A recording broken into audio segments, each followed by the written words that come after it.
All right, so I'm going to do a quick ride review of the boosted rev, which I've had for, I don't know, a week now.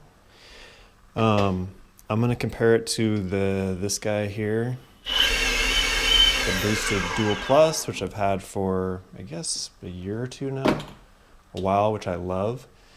And just talk about the differences between the two and just generally what I think of the rev. I'm going to point this down, see if this will work, and go for a ride.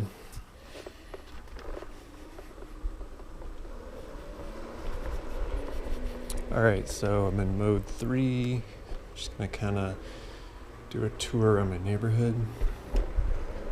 So this right now is bumpy.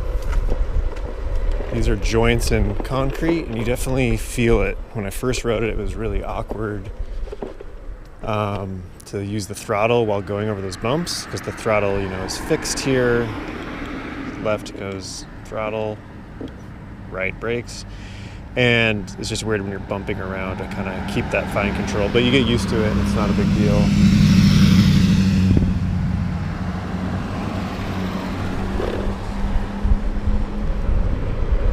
So yeah, that's the acceleration for mode 3. I'm 216 pounds, I guess, with stuff on. And I haven't really tried mode 2 because I already want more from mode 3, but yeah, it's pretty zippy as you can see. So yeah, you feel the bumps.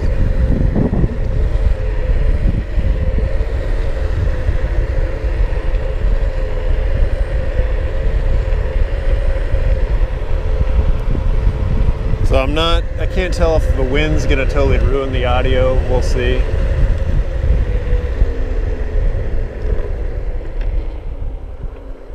What I'll do is drop a camera down here so you can kind of see what it looks like off scooter.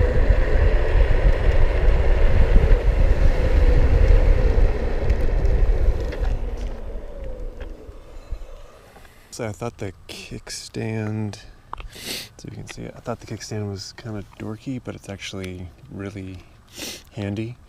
So I've mainly ridden the boosted to do errands, have fun around the neighborhood, catch my bus, kind of trips like that. I can get 7-8 miles out of it because I'm in a hilly area outside Seattle. But so I was kind of skeptical of the rev. It looks like it might be it seems like it might be too boring versus a skateboard, which I can kind of carve at. I snowboard, I do stuff like this. I also, downhill mountain bike, stuff like this. So I was a little worried the rev might be too boring for someone like me, but it's actually really fun. But kind of differences between this and the board. They have similar power,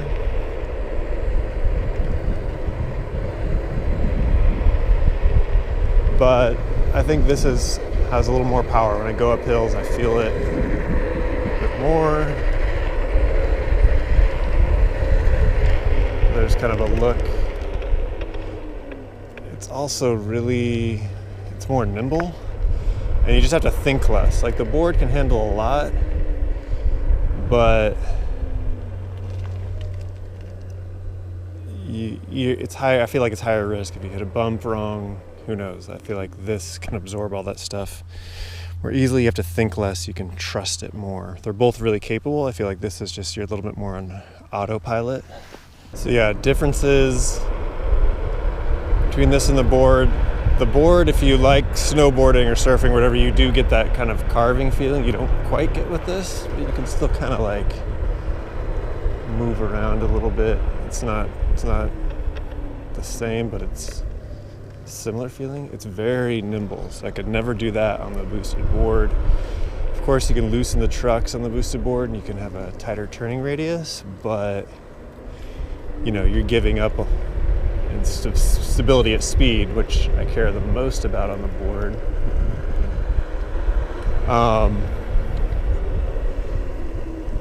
The regen braking on this I like. It definitely is nice to have the mechanical brake as well. That gives you really like ultimate confidence in bombing hills and not having to worry about, you know, the board disconnecting, and then you have to sort of either have learned to do the slide stop or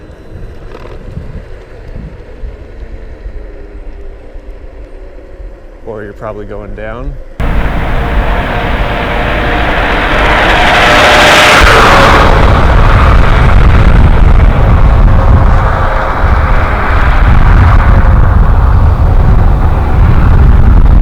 In this, you have a mechanical way to stop the board. So it really just means you can go a lot faster downhill. You can bomb down hills. So here are a bunch of roots that have come through the asphalt, and you can really feel it. So this is where suspension, like, it's fine, but if the thing had suspension, it would make that not fine, it would make that probably enjoyable. And the same would go for any time you're on a sidewalk with a lot of joints and unevenness between them, where it creates a lot of bumps. This will handle it, it's just not enjoyable. It's like you're dealing with it versus having a good time. So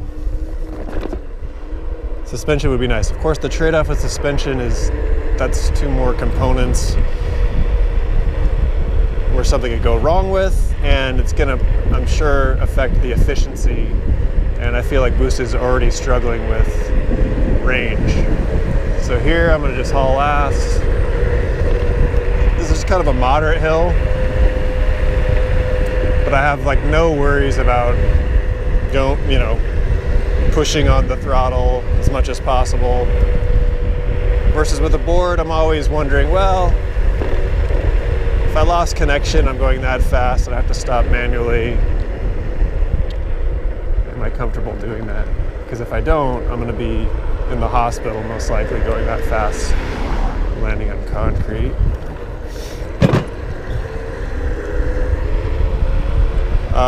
So other things, the range is about the same. I get about 7-8 miles on this thing.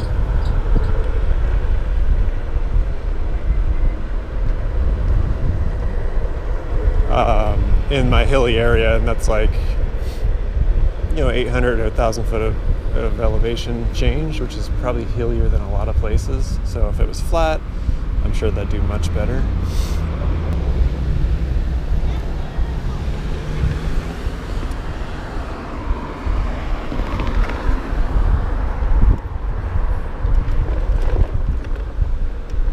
So here, get groceries.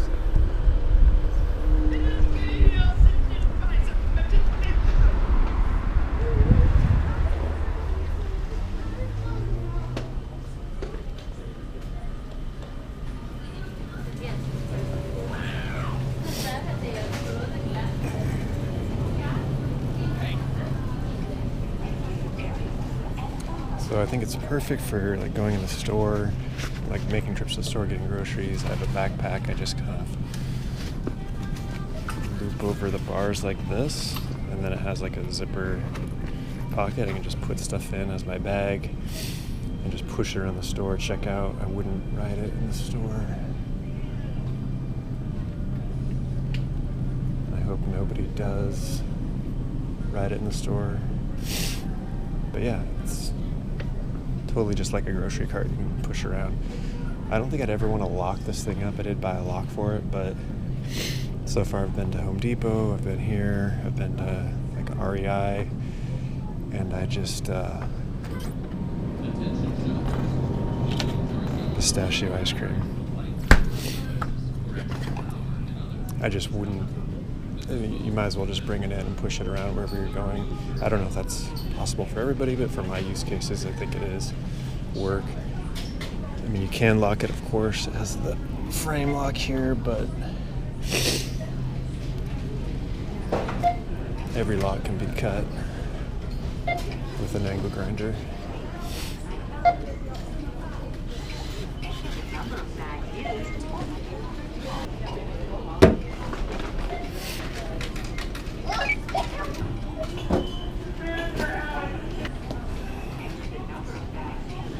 So perfect for getting groceries. What else? So yeah, gripes, and I guess I should probably go into these in more detail when I'm off this thing, but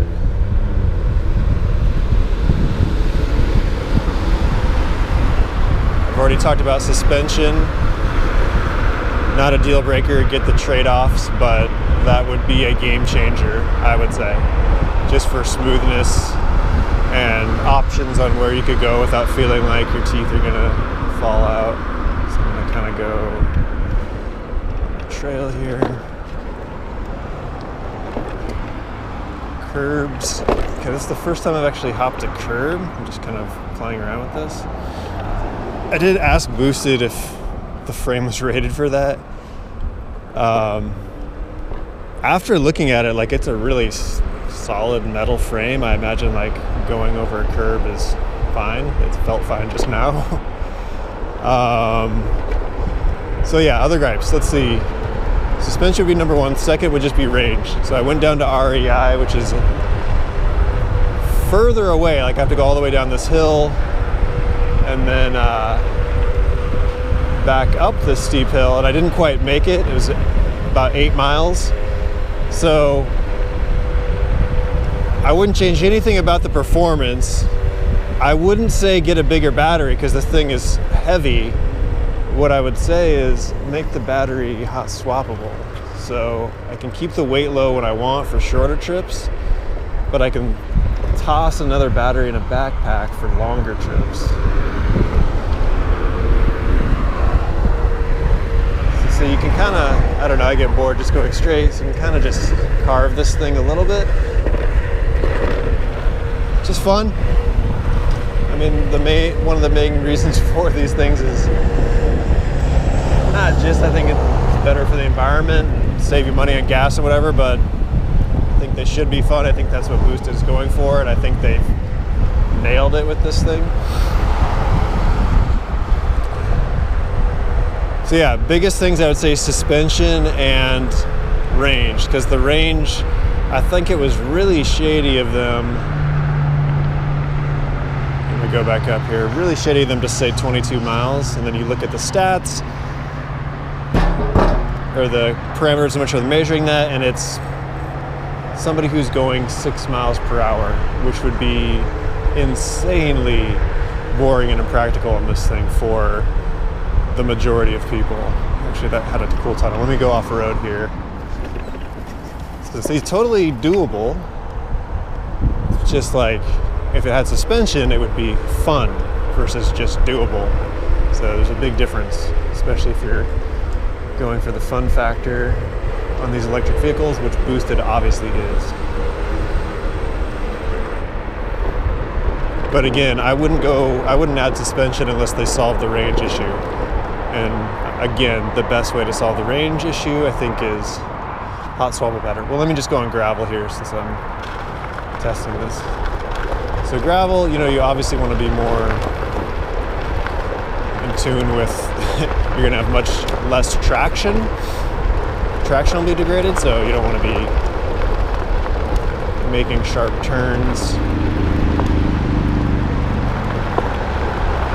unless you're doing it in a controlled manner and you're experienced. But gravel, I'd suggest like just go straight for people that are new, because you'd be surprised at how street tires like this would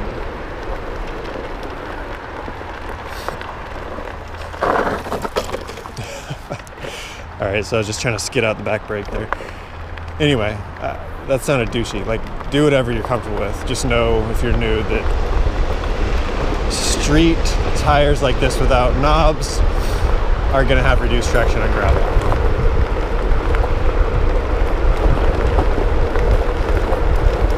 But it does fine. Like, this feels fine. On smooth gravel roads like this, I would say it's fun. It's not even doable, it just actually is fine. Once they get bumpier, of course, then it's not going to be as fun because there's no suspension. So obviously on a skateboard, there's no way you're going to do that. So that's a plus for the rev.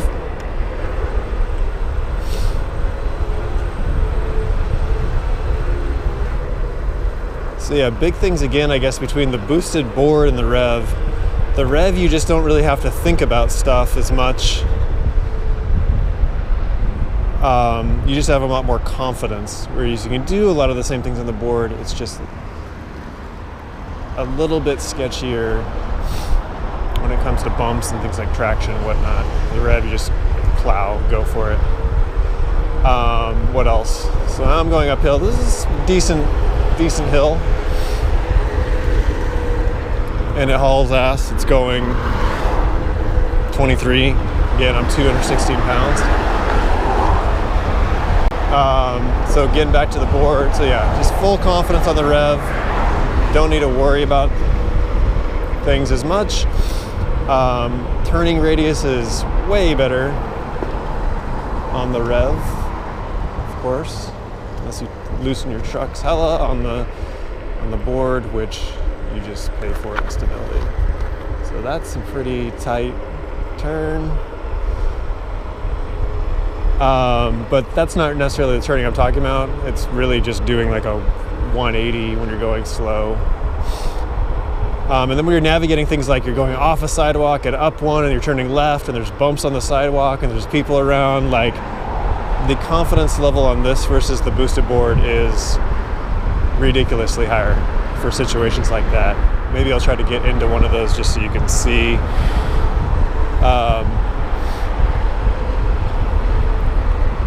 But yeah, for those reasons, and in addition to things like bombing hills, unless you're like an experienced downhill longboard pro, and you can stop on a dime by kind of doing those slide turns with the pucks, whatever. That just makes this is you have way more confidence, and you can just stop with the mechanical brake combined with the throttle, and you can just bomb hills once you feel comfortable enough to do that, which I have done on the skateboard, but you're rolling the dice if something went wrong. So this is a very steep hill, and I'm maintaining like 14 miles per hour.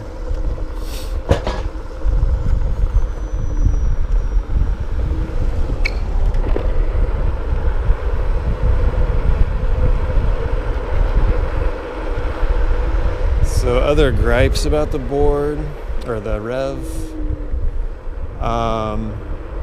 People have commented on that charging port cover on the front. I bought this primarily to ride in the rain here in the greater Seattle area, because the board, you can't do it. So I guess that should be one of the main differences I call out. So it's summer, I haven't had a chance to test it in wet weather. I just assume I'll be a little bit more conservative, especially on turns and wet pavement. But on the boosted, I wouldn't even take it out. Not just when it's raining, just when the ground's wet. But that charging port, yeah, worries me a little bit because people said it's already fallen off. I don't think that you would want water ingressing directly into that port, which is why they put the cover on there. So we'll have to see how that goes. So I'm gonna try to find a scenario where like this thing, the nimbleness of this thing is just obviously way better than what would be on the board. I think up here we'll see one. It was a pain in the ass to put air in my rear tire when I first got this. Just that Schrader valve was hard to get out, even after getting the extender on the Schrader valve so I can pump it up. That may have just been a fluke with mine, but yeah, putting air in didn't seem like it was the most straightforward thing. I'll try again to top them off and see if maybe it was just a fluke with the Schrader valve being stuck pointing a different way that made it hard to get the extender on, but that was a little bit of a pain. The rear fender does make noise when you go over bumps. It's not a big deal, but at the same time it kind of is. In the mountain biking world, people do a lot to quiet their bike down just because you ride enough, things like that start to bother you. Imagine if you're driving your car, there's always this plastic on metal sound. So hold on one second, let's see. So yeah, just going over bumps like that, the board, I would be always like planning it out and thinking about it more. I could probably still do most of it, but there's just more thought. So that, no, on the boosted, you just couldn't do things like that. Or like going up here and then quickly deciding, no, I think I'm gonna go on this sidewalk instead. Wow, that actually felt harsh on this. But yeah, if I was on the board, that would not have happened probably. Or it would be, I'd turn and wouldn't be able to turn sharp enough, so I'd stop, pick up the board. There'd be no fluidity. So little stuff like that make this a lot more fun than the board. Or just like riding these sidewalks, I wouldn't want to do it on the board. I'd always be looking for the street, whereas on the Rev, it's fine. These aren't that bad, you still feel the bumps, but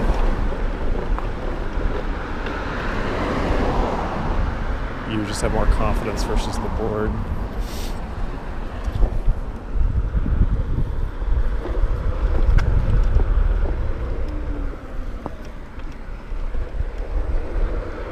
Alright, so I'm forgetting some things. I'm sure I'll add like an addendum to the end of this video.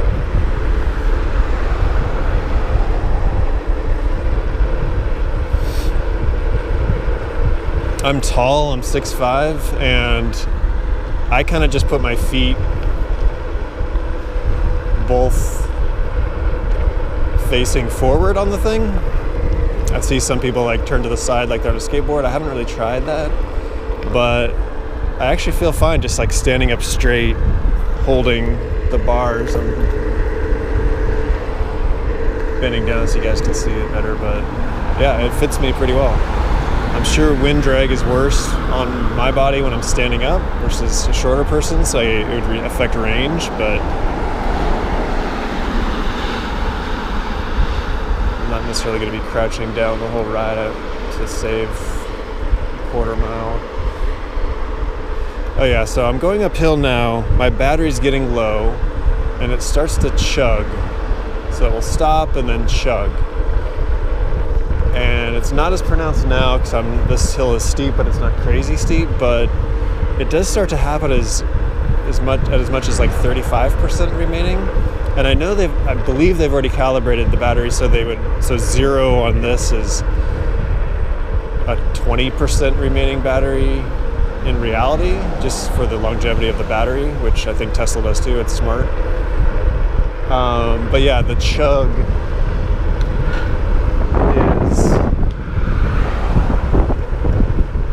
seems like it's something that shouldn't happen. Like it should just be a smooth power delivery, at least be on 35%. So I don't know. It's not the end of the world. It's just something I noticed that I'm like, huh.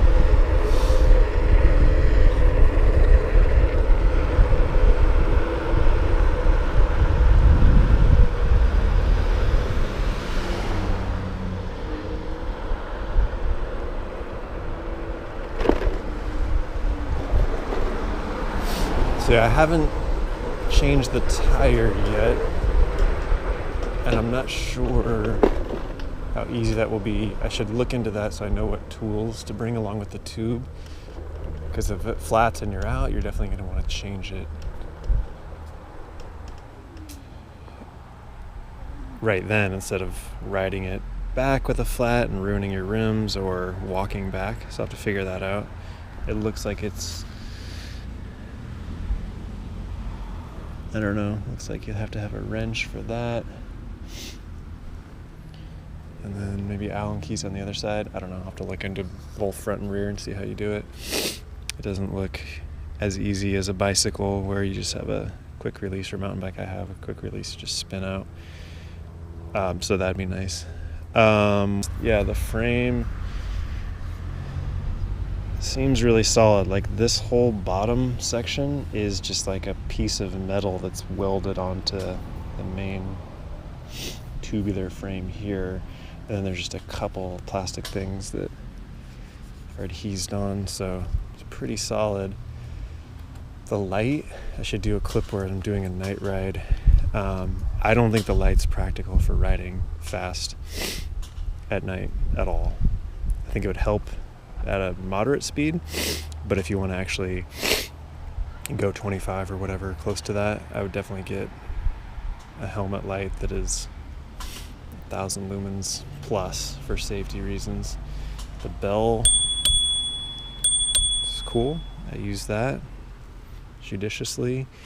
The thing, so yeah, the braking, this for braking, I think is totally unnecessary, although I do like the fact that the brake light is actually pretty bright. But yeah, I can't imagine anybody ever needing that, like the mechanical brake failing and the regen brake failing, both of those failing such that you would need to use that. You even remembering to do that just seems impractical.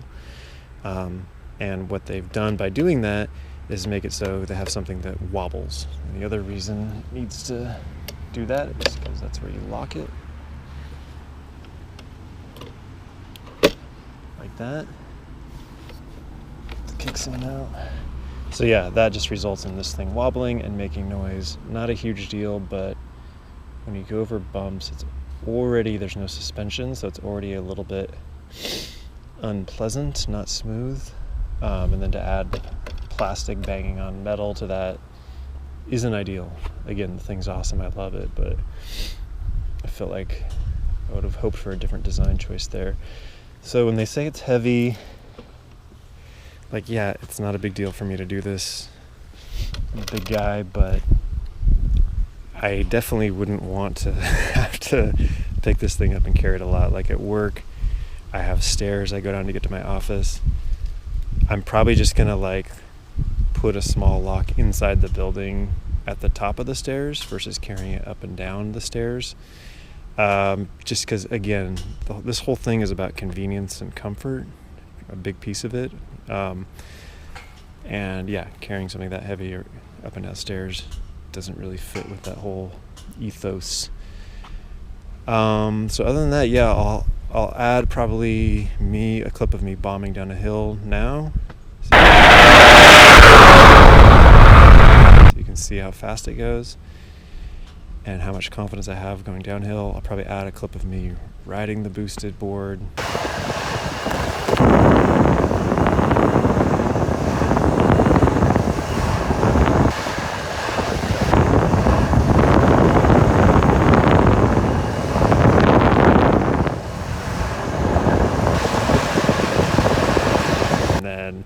Maybe come back and do just a quick night ride and show you the difference between like a light I would ride mountain bikes with at night that I do use to ride this at night and the boosted board for the past 2 years versus what their stock light gives you. I definitely I like having the stock light for sure. It'd definitely be a good emergency option if you just need to get home or if you're just the type of person who isn't gonna ride this quickly. But yeah, it's not really practical for riding fast at night and maintaining any sort of safety by, spotting irregularities in the road, big potholes, whatever. So yeah, anything else? I'm probably forgetting something I'll try to add.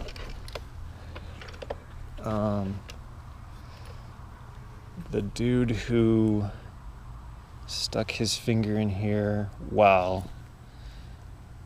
I sympathize with him, and boosted shouldn't have something like this. Like you would expect at scale that somebody's going to do something like that again, but I also think the guy is kind of an idiot for, I can't remember, I just can't imagine somebody making that mistake who had some amount of savvy about basic mechanics. I don't know, but again, if you're making a product that's trying to go to the masses, which of course is what they're doing here, because it's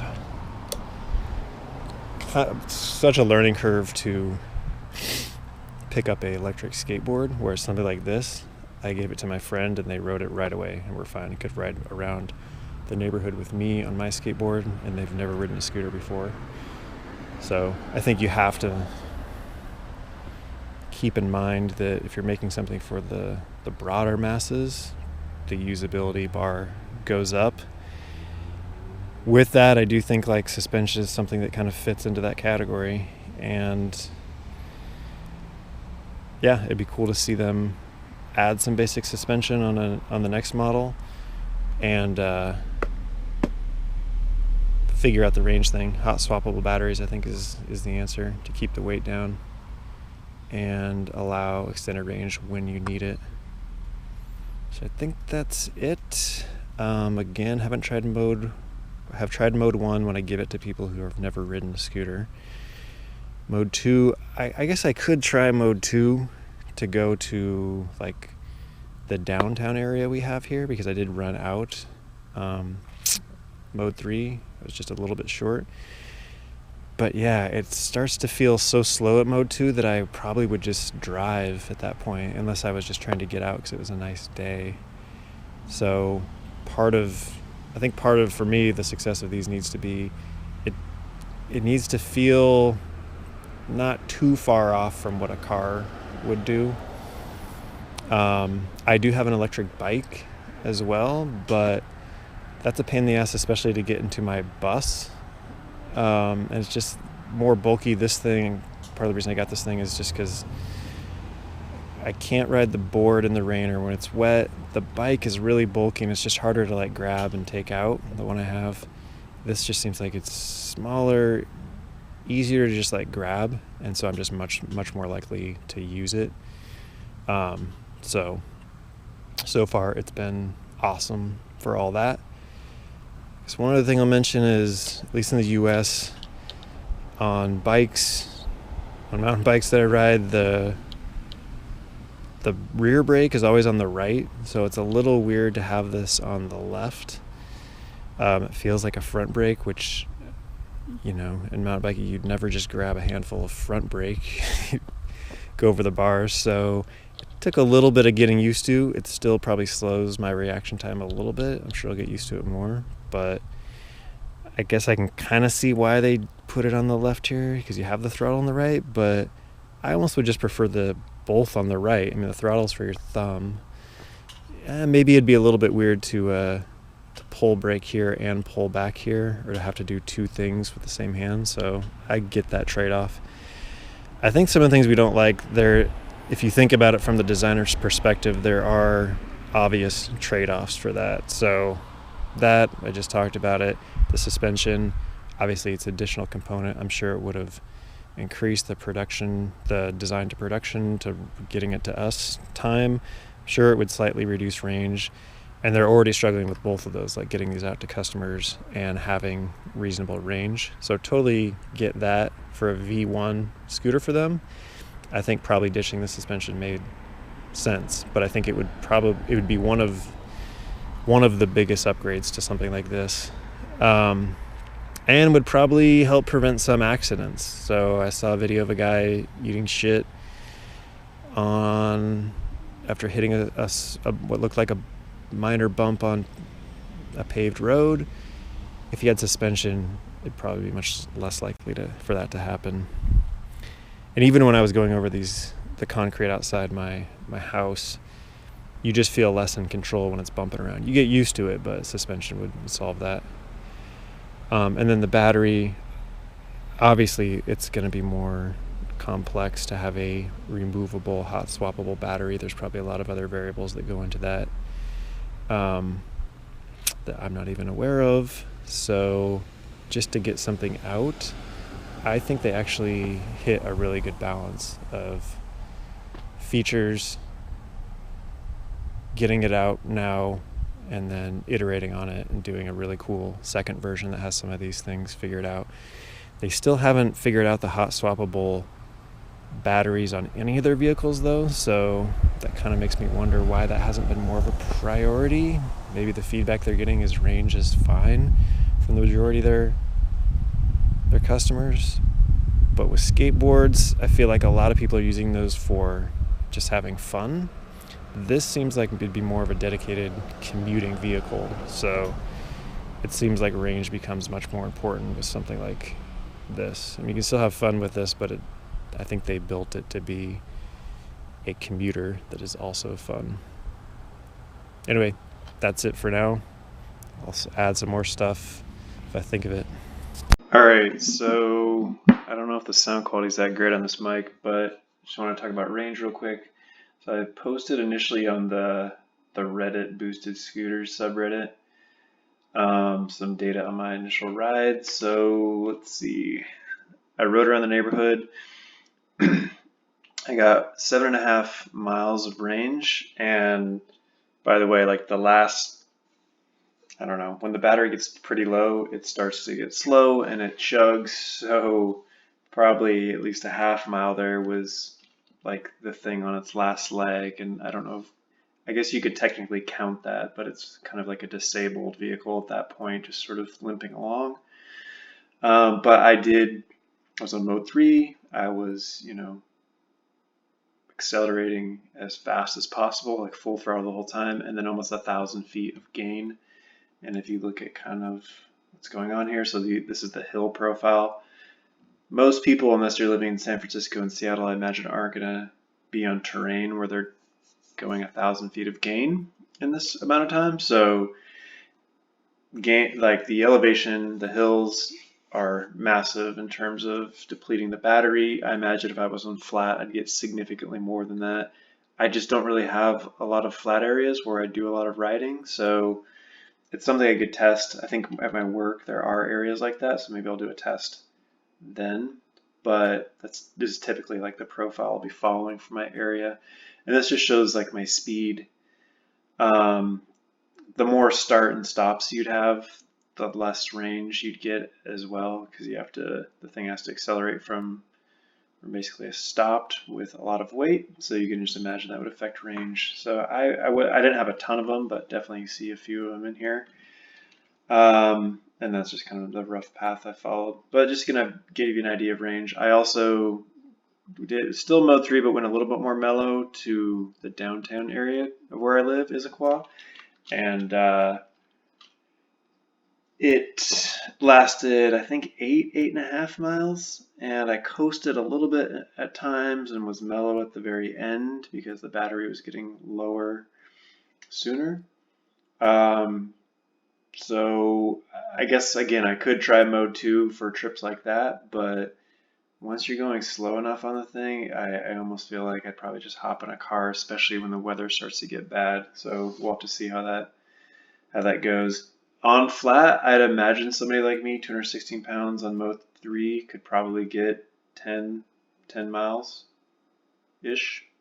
but maybe that's something I'll test. All right, so final thoughts. I love the thing. For what I need, it is perfect. I highly recommend it for someone who's in a similar situation as me. Obviously, I've only had it like a week. I've done a half a dozen rides or whatever on it, so long term might be a different story. When I finally use it in the wet, that might be a different story. Maybe I find I just don't use it when it's raining because of other reasons, but for now I'm optimistic and the thing is awesome. I don't think it would be good for somebody who is expecting like 20 miles of range unless you're comfortable going 6 miles per hour at 160 pounds on no hills with no wind, which is how they tested that 22-mile range. So be realistic about the range expectations. I already know that Boosted overpromises and underdelivers on range from the board that I have. But for my use case, which is catching my work bus, doing quick errands like getting groceries or whatever, or just cruising around, taking a break, having fun, it is like perfect for that. And for $1,600 for something that allows you to ditch your car or not have to walk or use less suboptimal modes of transportation, I think it's a really good value. I mean, the other ones I looked at, they either didn't have the weatherproofing, they're not powerful enough for my weight and the hills that I need to climb, or they're just from companies that, I don't know, the questionable customer service, they're too small or I don't know who they are. So Boosted does suck at getting things delivered on time. The Boosted Dual Plus and the extended range battery took forever, a lot of back and forth communication. This was a little bit smoother for me. I know others haven't been as lucky, but I will say once I got the Dual Plus, it's probably one of the the best purchase I ever made, just in terms of what, I can't remember how much it was, like $1,200 for how much fun I've had on it and how much practical use I've got out of it. It's just awesome. And the rev so far is similar. So anyway, yeah, highly recommend getting one, as long as you understand some of the caveats around range and lack of suspension, and maybe a little bumps getting the rev to you since it's new. But other than that, let me know if you have any questions. I'll probably post another video at night, maybe one trying to take off the deck and looking at the battery. But this channel is generally just gonna be random stuff I post, but I'll probably have a rev video here and there if you do want to subscribe.